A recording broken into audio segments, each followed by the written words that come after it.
I can't breathe. Those are the last words of George Floyd. He passed away on May 25th at the hands of a police officer who pressed his knees into Floyd's back for almost 9 minutes.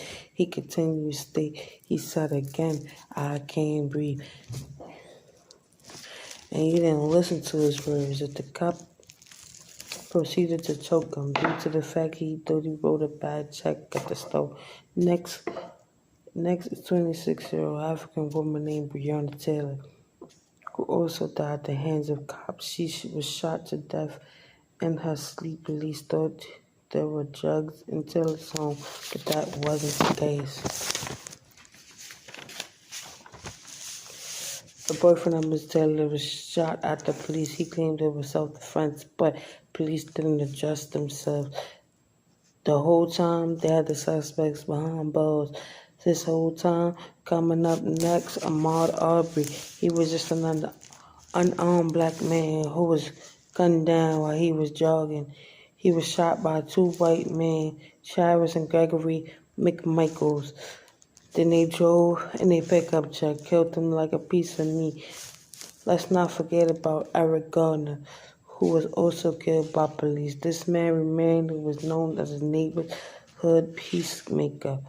On a hot summer day while Garner was out, he thought it was a good idea to sell cigarettes to make some extra cash.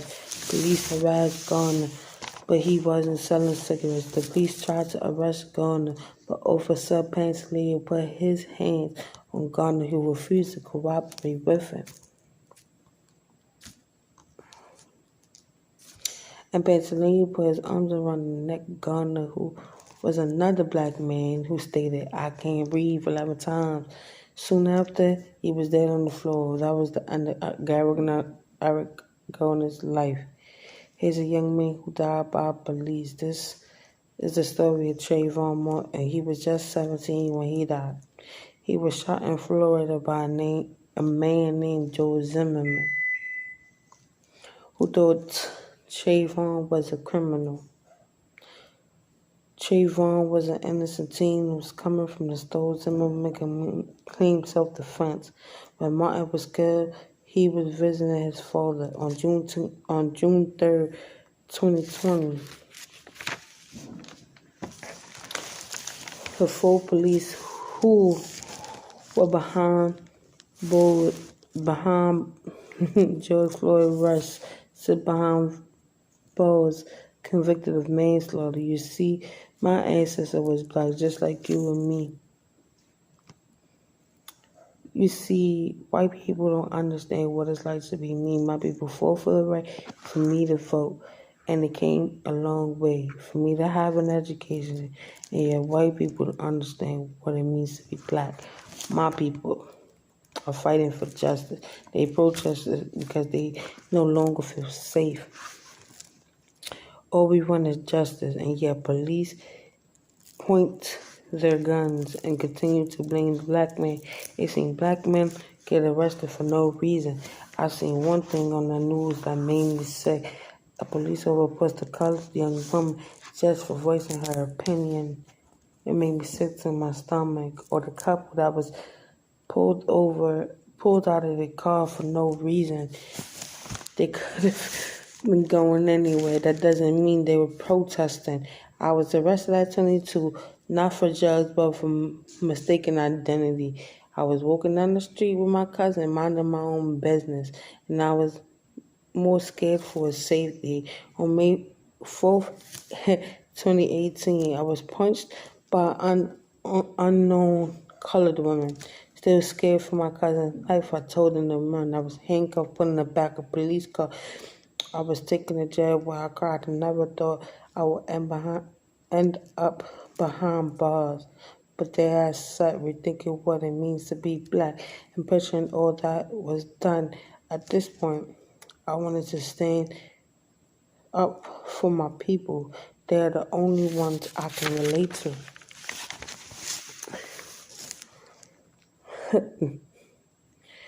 They are the only ones that understand what I've been through.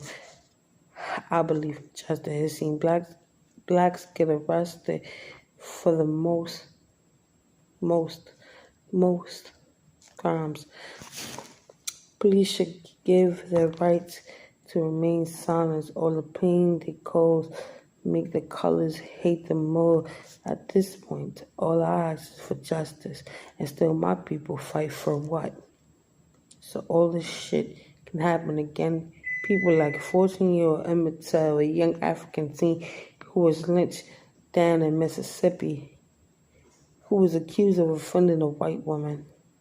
People like Medgar Evers, Malcolm X, Martin Luther King, Rosa Parks, Angela Davis, Fred Hammond, Ella Baker, and many other activists have fought for my rights. Many of my ancestors were slaves. Yeah, they were chained together and forced to pick cotton in fields, and yet they still made fun of the black people. White people make fun of George Floyd's death. Everything a white person say the word nigger, I look at them strange. But if I called them a cracker, I would be called racist.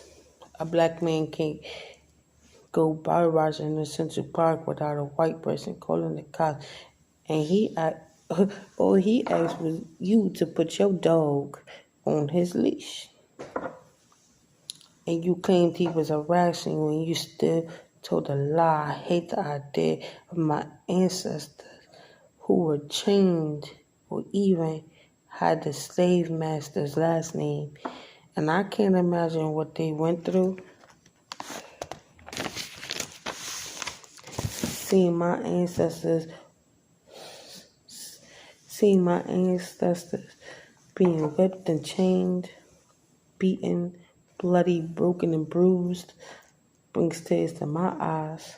I ask for more than justice, but give them their voice back to those who can no longer speak for themselves. With this, I say no justice, no peace. Let's take a moment. Yo, it's your girl Ted back in the cut once again, and I'm back with another video. Your girl has been MIA for 2 fucking weeks now. 2 weeks. Your girl has been working, trying to get stuff prepared for the school year for the fall, saving money to go to my cousin's wedding. Just overall working. Girl works 7 days a week. I've been gone for a minute. Birthday was actually last week Saturday. I just turned 25. Your girl has been gone. I do have a funny clip. I'm not gonna insert it here. I'm gonna actually put that on my TikTok, which should be listed down below. Also on top of that, my TikTok will be down below. My Instagram, my other channel, Snapchat will be down below. Check that shit out because your girl has been up to no good. You feel me? I just want to come up in here and be like, I'm coming back.